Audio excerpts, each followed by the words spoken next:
የጠቅላይ ሚኒስትር ዶክተር አብይ አህመድ ከአማራ ሚዲያ ኮርፖሬሽን ጋር ያደረጉትና በርካታ ሀገራዊ ጉዳዮችን የዳሰሰው ሰፊ ቃለ መጠይቅ ዛሬ ምሽት እንደሚቀርብ ተገልጿል። በሌላ በኩል ደግሞ በትግራይ ክልል አርሚ 22 አባላቱን አሰልጥኖ ማስመረቁንና ተያይዞ የተሰጡ ጠንከር ያሉ መግለጫዎችን እንዲሁም በአካባቢው ያለውን ወቅታዊ ወታደራዊ እንቅስቃሴን የሚዳስሱ መረጃዎች ይዘናል። ሰላም ጤና ይስጥልን የፈጠነ ሚዲያ ቤተሰቦች፣ ፈጣን እውነተኛና ሙሉ መረጃዎችን ደርሶ የምናደርስበት የዜና እትማችን ተጀምሯል። አብራችሁን ቆዩ።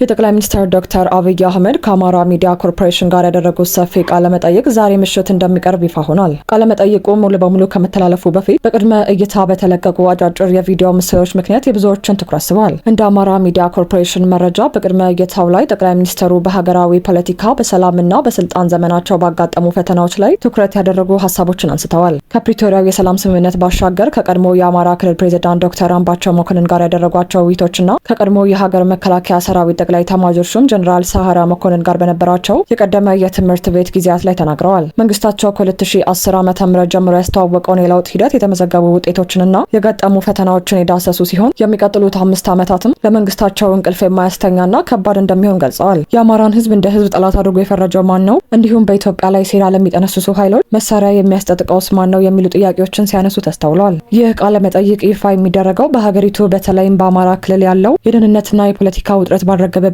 በህዝቡ ዘንድ በርካታ ያልተመለሱ ጥያቄዎች ባሉበት ወቅት ነው። መንግስት ባለፉት ዓመታት የተመዘገቡ ስኬቶችንና የወደፊት ተስፋዎችን ሲያጎላ፣ ከተለያዩ ወገኖች ደግሞ በሰላም አረጋገጥና በኢኮኖሚ ፈተናዎች ላይ ቅሬታዎችና ጥያቄዎች በመነሳት ላይ ይገኛሉ።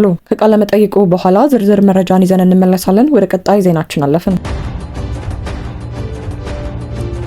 የትግራይ ሰራዊት አርሚ 22 ከፍተኛ የኃይል አመራሮችን ለሁለተኛ ዙር በፖለቲካና በወታደራዊ ዘርፎች አሰልጥኖ ባስመረቀበት ስነ ስርዓት ላይ ጠንከር ያሉ መግለጫዎች ተሰጥተዋል። በስነ ስርዓቱ ላይ የተገኙት የትግራይ ሰራዊት ከፍተኛ አመራር ታጋይ ገብረ ጻዲቅ የፌዴራል መንግስት ወታደራዊ ኃይሉን በትግራይ አቅራቢያ በሚገኙ ድንበሮች አካባቢ በማንቀሳቀስ አዲስ ስጋት ደቅኗል ሲሉ ወንጅለዋል። አመራሩ አክለውም የትግራይ ህዝብ ህልውናና ሉዓላዊነት ሊረጋገጥ የሚችለው በጀግንነት ታግሎ በሚገኝ ድል ብቻ መሆኑን ገልጸው ሰራዊቱ የተጣለበትን አደራ ለመወጣትና አዲሱን ስጋት ለመመከት በተሻለ አቋምና ዝግጁነት ላይ እንደሚገኝ አስታውቀዋል። የአርሚ 22 አዛዥ ታጋይ ገብረ እግዚአብሔር ገብረ ሰላማ በበኩላቸው የተሰጠው የፖለቲካና የወታደራዊ ስልጠና ሰራዊቱ የተጣለበትን ህልውና የማስጠበቅ ኃላፊነት ብቃት ባለው መንገድ እንዲወጣ ለማስቻል ታስቦ የተዘጋጀ መሆኑን ገልጸዋል። እንደ ምንጮች ዘገባ ከሆነ አዛዡ ወታደራዊ ክተት መታወጁንና ውጊያ መጀመሩን የገለጹ ሲሆን ተመራቂዎቹ በበኩላቸው ባለ7 ነጥብ መግለጫ በማጽደቅና የሰማዕታትን አደራ ለማስፈጸም ቃል በመግባት ምረቃቸውን አጠናቀዋል። በዕለቱ የተገኙት የመለስ አካዳሚ ዋና ዳይሬክተር ፕሮፌሰር ክንፈ አብርሃ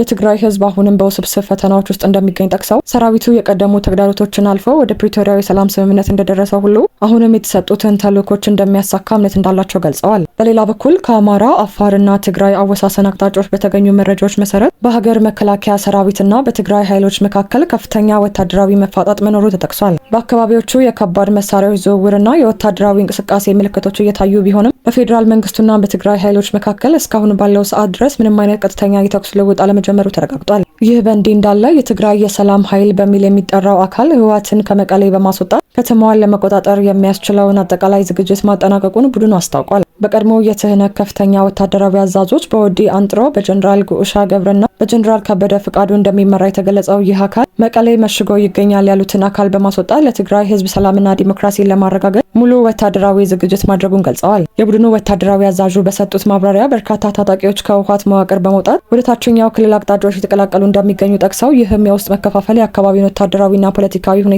በከፍተኛ ሁኔታ እየቀየረው መሆኑን አክለው አስረድተዋል። የተወደዳችሁ የፈጠነ ሚዲያ ተከታታዮች ለዛሬ ያዘጋጀንላችሁ መረጃዎች ይህንን ይመስል ነበር። መረጃዎቻችንም በፍጥነት እንዲደርሷችሁ የፈጠነ ሚዲያን ሰብስክራይብ በማድረግና የደወል ምልክቷን በመጫን ቤተሰብ ይሁኑ።